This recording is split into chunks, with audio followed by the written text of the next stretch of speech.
નમસ્કાર, આપ જોઈ રહ્યા છો નેશન પ્લસ ન્યૂઝ. હું છું આપની સાથે હિતલ. સુરતમાં શહેર ભાજપ સંગઠનને નવું માળખું આપવાની તજવીજ હાથ ધરવામાં આવી છે.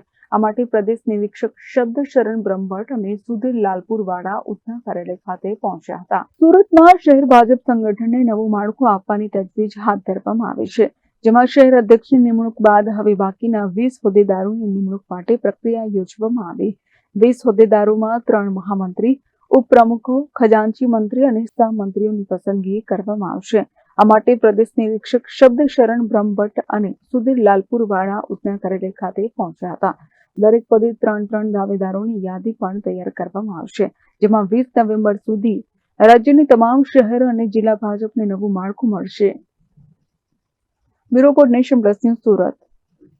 સમાચારોનો સતત અપડેટ મેળવવા માટે અમારી નેશન પ્લસ ન્યૂઝની યુટ્યુબ ચેનલને સબસ્ક્રાઇબ કરો, બેલ આઇકન દબાવો અને જોડાયેલા રહો ફેસબુક, ઇન્સ્ટાગ્રામ અને ટ્વિટર પર.